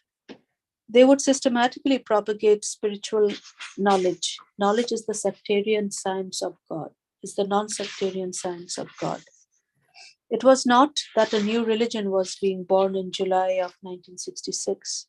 Rather, the eternal preachings of Godhead, known as Sankirtana, was being transplanted from east to west. The society's members would join together, and by hearing the teachings of Bhagavad Gita and Srimad Bhagavatam, and by chanting the Hare Krishna mantra, they would come to realize that each was a spirit soul, eternally related to Krishna, the Supreme Personality of Godhead. They would then preach this to humanity at large, especially through Sankirtana, the chanting of the holy name of Lord. ISKCON would also erect a holy place of transcendental pastimes dedicated to the personality of Krishna. Was this something beyond the storefront? Yes, certainly. We never thought small. He seemed to know that he would have temples filled up with devotees. He wanted ISKCON to demonstrate a simple, more natural way of life. Such a life, Prabhupada thought of the villages of India where people lived just as Krishna had lived, was most conducive to developing Krishna consciousness. And all 6 of these purposes would be achieved by the 7th. ISKCON would publish and distribute literature. This was the special instruction Srila Bhaktisiddhanta Saraswati Thakur had given to Srila Prabhupada. He had specifically told him that one day in 1932 at Radha Kund in Vrindavan, if you ever get any money, publish books. Certainly none of the designers saw any immediate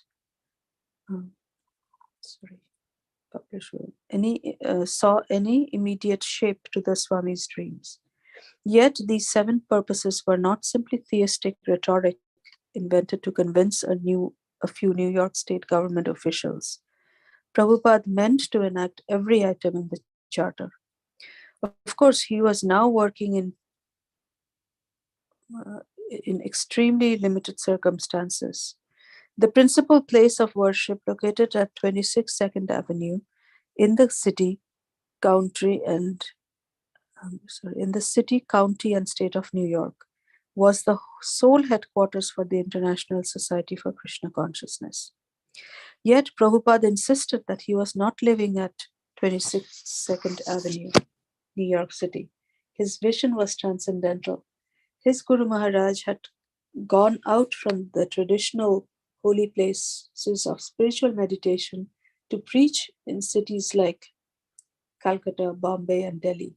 And yet Prabhupada would click that his spiritual master had not really been living in any of those cities, but was always in Vrindavan, in Vaikuntha, the spiritual world, because of his absorption in devotional service. Similarly, the place of worship, 26 2nd Avenue, was not a New York storefront, a former curiosity shop. The storefront and the apartment had been burglarized. The storefront and the apartment had been spiritualized and were now a transcendental haven. Society at large would come here. The whole world could take shelter here, regardless of race or religion.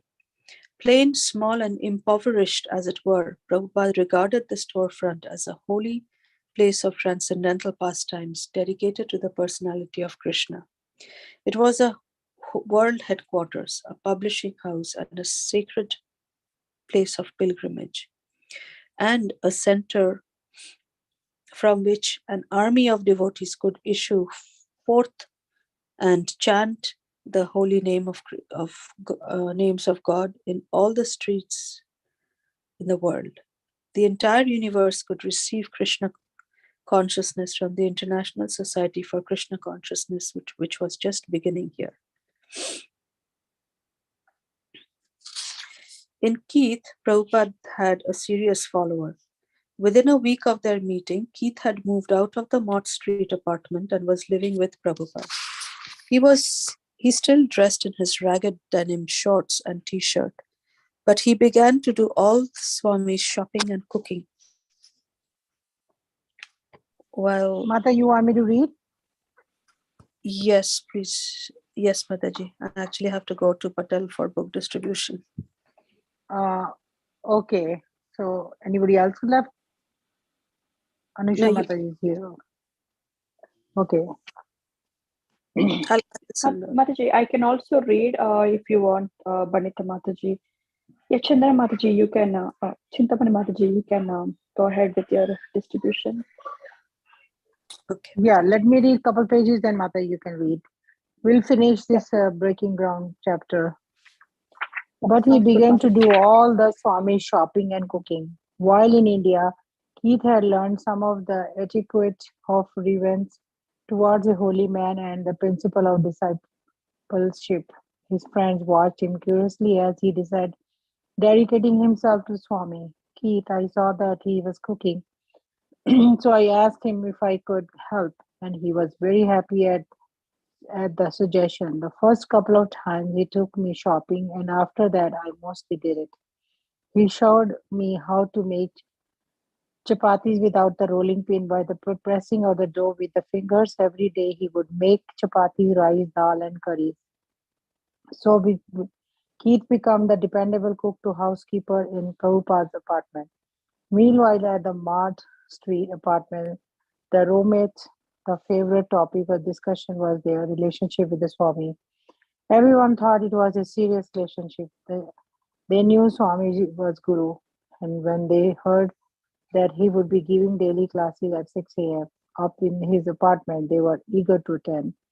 Keith, I used to walk along the Bowery and look for flowers for him. When there were no flowers, I would take a straw or some grass. I loved going over there in the morning.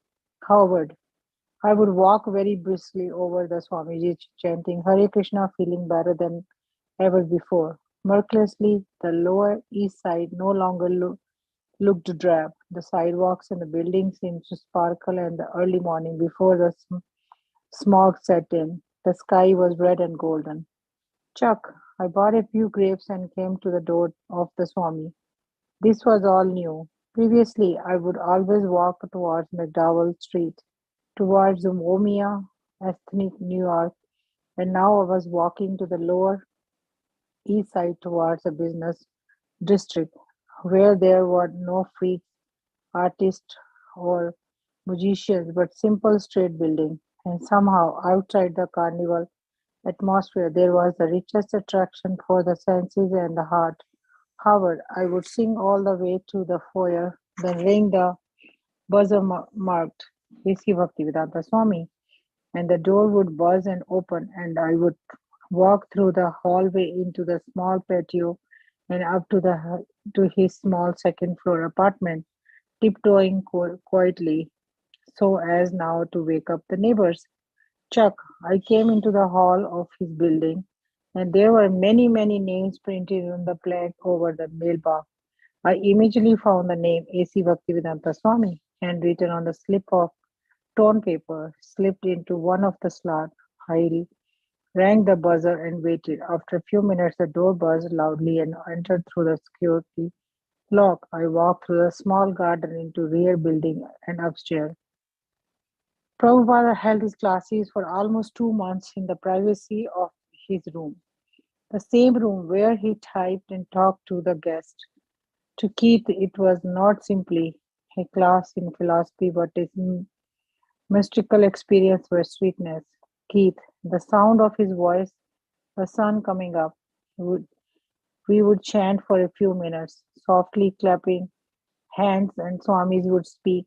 The thing that got the most was simple the sound of his voice, especially while he was chanting Sanskrit. It was like music to my ears to hear him speak the raw sounds. So as now to disturb the neighbors, as not to disturb the neighbors, Prabhupada would say, chant softly, and he asked the boys to clap softly and softly that their hands barely touched. Then they would chant the prayers to the spiritual master, Samsara Davanala Vidya Loka. The spiritual master is receiving benefits from the ocean of mercy, just as a cloud pours water on the forest fire to extinguish it. So the spiritual master extinguishes the blazing fire of material existence. With his eyes closed, he sat singing softly in the dim morning light. The few who attended, Keith, Howard, Chuck, Steve, Valley, sat entered. Never before had the Swami been so appreciative.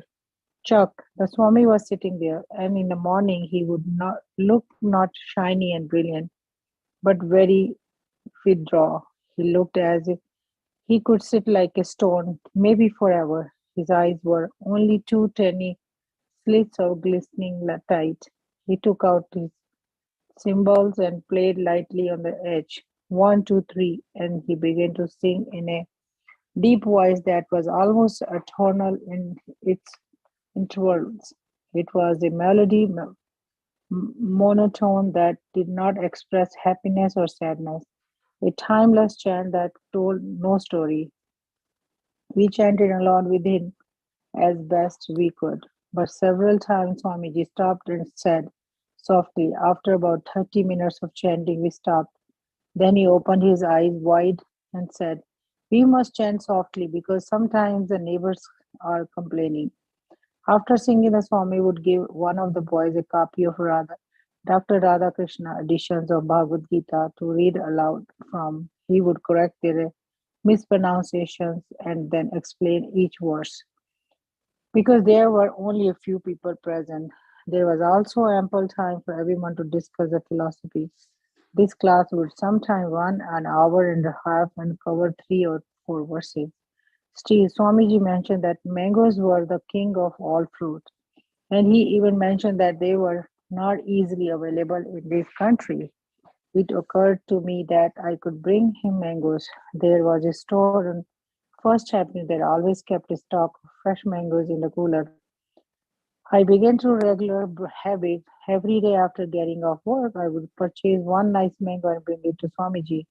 Wali, some of the boys would say, "I am doing this for the Swami." So I went to him and said, "Is there something I can do for you?" So he told me I could take notes in his class. The boys were sure that their service of Swamiji was spiritual, devotional service.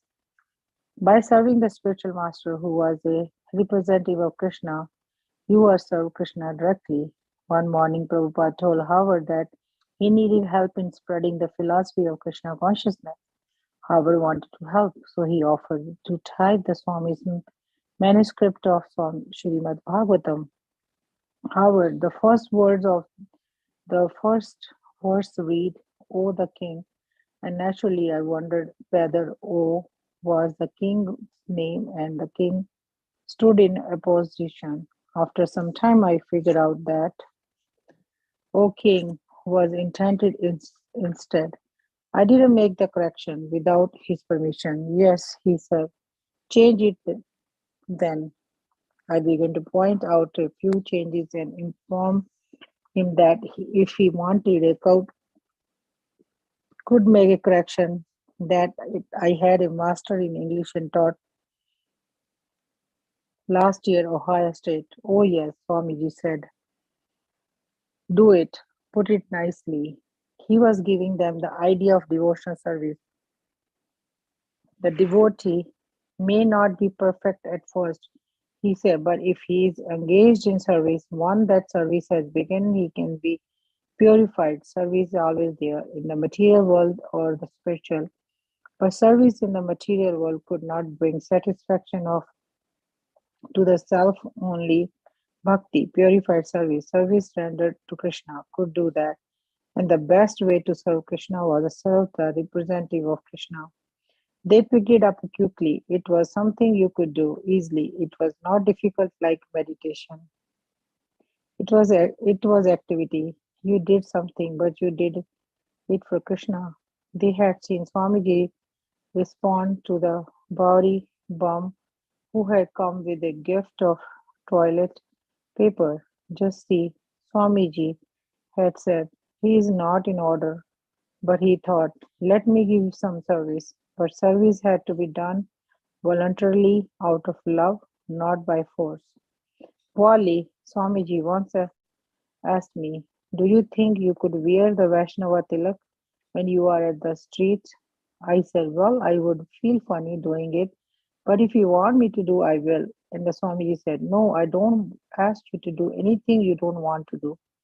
Steve, one day when I brought my daily mango to him, he was in his room surrounded by devotees. I gave him my mango and sat down, and he said, "Very good boy."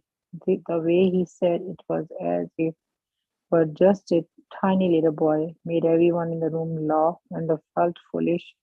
Swamiji, however, then changed their mood by saying, "No, this is actually love. This is Krishna consciousness." And then they didn't laugh. When Howard first volunteered to do editing, he spent the whole morning working in Swamiji room. If there is any more typing, Howard said, "Let me know. I could take it back to Watt Street and type there." "More? There's lots more," Swamiji said. He opened the closet and pulled out two large bundles of manuscript. dyed in saffron cloth. There were thousands of pages, single-spaced manuscript of Prabhupada's translation of the Srimad Bhagavatam. However, Howard stood before them, astonished. It is a lifetime of typing, he said, and Prabhupada smiled and said, "Oh, yeah, many lifetimes."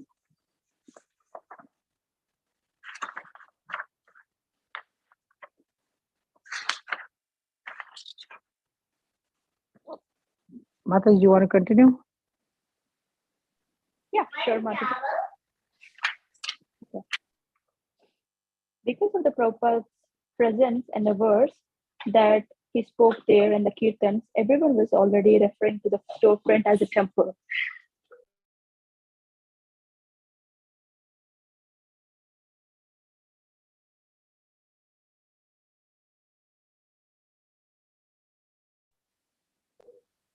Sorry, Mataji. But still, it was just a bare, squalid storefront. The inspiration to decorate the place came from the Mott Street Boys. Howard, Keith, and Valley de- devised a scheme to surprise the Swami when he came to the evening kirtan. Valley removed the curtains from their apartment, took them to the laundromat, where they turned the water dark brown from filth, and then dyed them purple. The Mott Street apartment was decorated with posters, paintings, and large decorative silk hangings that Howard and Keith had brought back from India. The boys gathered up all their pictures, tapestries, incense burners, and other paraphernalia and took them along with the purple curtains to the storefront where they began their day of decorating. At the storefront, the boys constructed a wooden platform for Prabhupada to sit on and covered it with old velvet cloth. Behind the platform, on the rear wall between the two windows to the courtyard, they hung the purple curtains flanked by a pair of orange ones.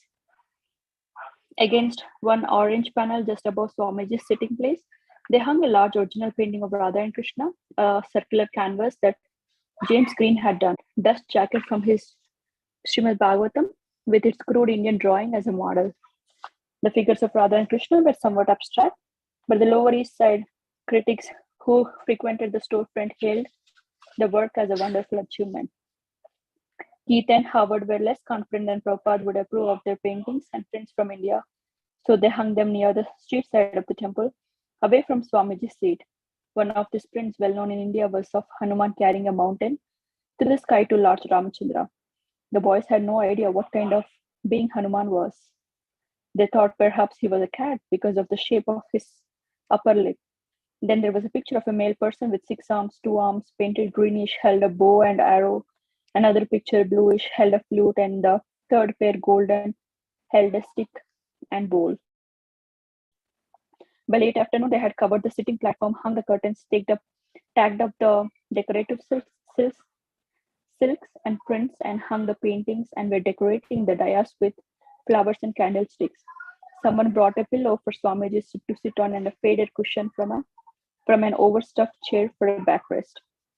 In addition to the Mott Street cachet, Robert Nelson took one of his grandfather's Belgian-style Oriental rugs from his garage in the suburbs and brought it by subway to 26 2nd Avenue. Even Raphael and Don took part in the decorating. The secret was well kept, and the boys waited to see Swamiji's response. That night, when he walked into to begin the kirtan, he looked at the newly decorated temple. There was even incense burning, and he raised his eyebrows in satisfaction. "You are advancing," he said as he looked around the room, smiling broadly. "Yes," he added, "this is Krishna consciousness." His sudden happy mood seemed almost like the reward for their earnest labors. He then stepped up onto the platform while the boys held their breaths, hoping it would be sturdy, and he sat, looking out at the devotees and the decorations.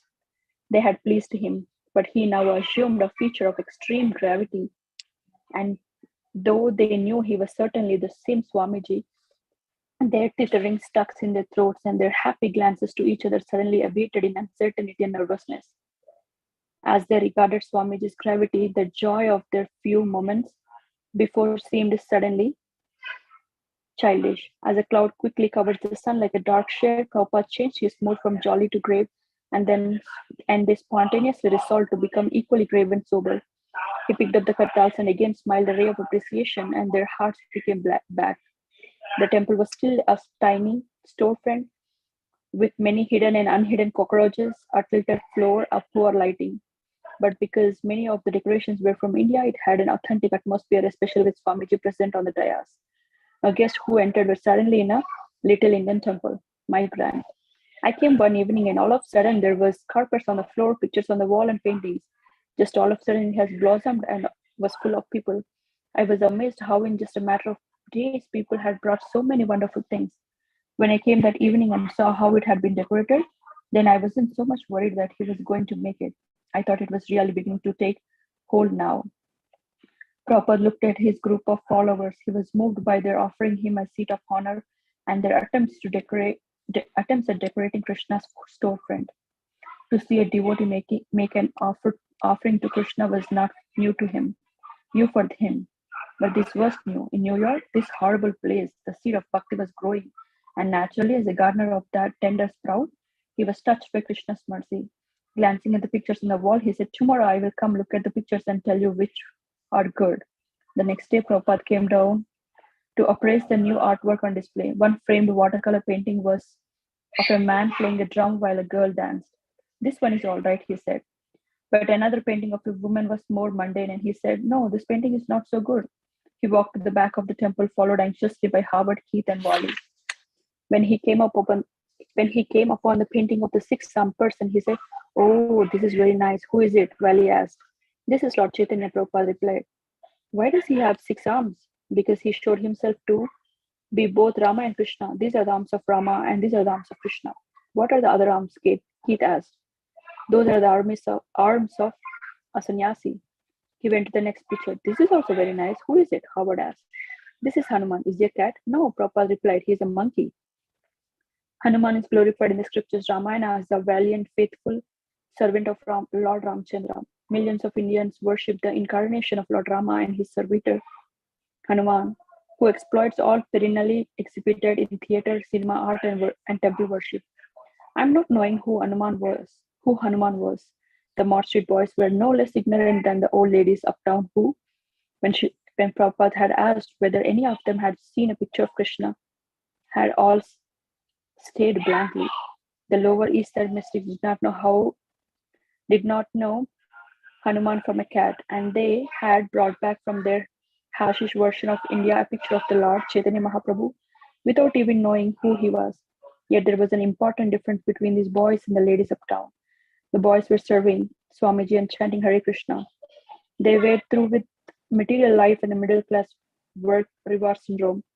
Their hearts had awakened to Swamiji's promise of expanded Krishna consciousness, and they sensed in his personal company something exalted. Like the Bawari bum who had donated toilet paper during Prabhupada's lecture, the Lower East Side boys did not have their minds quite in order, and yet, as Prabhupada saw it, Krishna was guiding them from within their hearts. Prabhupada knew they would change for the better by chanting and hearing about Krishna. The summer of 1966 moved into August, and Prabhupada kept good health. For him, these were happy days. New Yorkers complained of the summer heat waves, but this caused no inconvenience to one accustomed to the 100-degree plus temperatures of Vrindavan's blazing summers. "It is like India," he said, as he went without a shirt, seeming relaxed and at home. He had thought that in America, he would have to subsist on boiled potatoes, otherwise there would be nothing but meat. But here he was happily eating the same rice dal and chapatis and cooking on the same 3-stacked cooker as in India.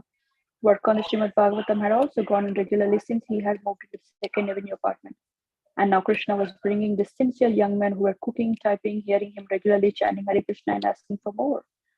Prabhupada was still a solitary preacher, free to stay or go, writing his books in his own intimate relationship with Krishna, quite independent of the boys in the storefront.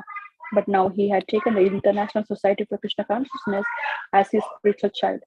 The inquiring young men, some of whom had already been chanting steadily for over a month, were likely stumbling spiritual infants, and he felt responsible for guiding them. They were beginning to consider him their spiritual master, trusting him to lead them in spiritual life. Although they were unable to immediately follow the multifarious rules that Brahmanas and Vaishnavas in India followed, he was hopeful. According to Rupa Goswami, the most important principle was that one should somehow or other become Krishna conscious. People should chant Hare Krishna and render devotional service. They should engage whatever they had in the service of Krishna. And Prabhupada was exercising this basic principle of Krishna consciousness to the furthest limit the history of Vaishnavism had ever seen. Although he was engaging the boys in cooking and typing, Prabhupada was not doing any less himself. Rather, for every sincere soul who came forward to ask for service, 100 came who wanted not to serve but to challenge. Speaking to them, sometimes shouting and pounding his fist, Prabhupada defended Krishna Igon's Mayavadi philosophy. This was also his service to Srila Bhaktisiddhanta Saraswati Thakur. He had not come to America to retire. So with the passing of each new day came yet another confirmation that his work and his followers and his challengers would only increase. How much he could do was up to Krishna. I'm an old man, he said. I may go away at any moment. But if he were to go away now, certainly Krishna consciousness would also go away, because the Krishna consciousness society was nothing but him. His figure leading the chanting, while his head moved back and forth in small motions of ecstasy, his figure walking in and out of the temple through the courtyard or into the apartment, his person sitting down smilingly to discuss philosophy by the hour. He was the sole bearer and maintainer of the small, fragile, controlled atmosphere of Krishna consciousness on New York's Lower East Side. So we are completed with chapter 7, volume 2. So we will meet again tomorrow. Yeah, we will meet again tomorrow from 5 to 7 p.m.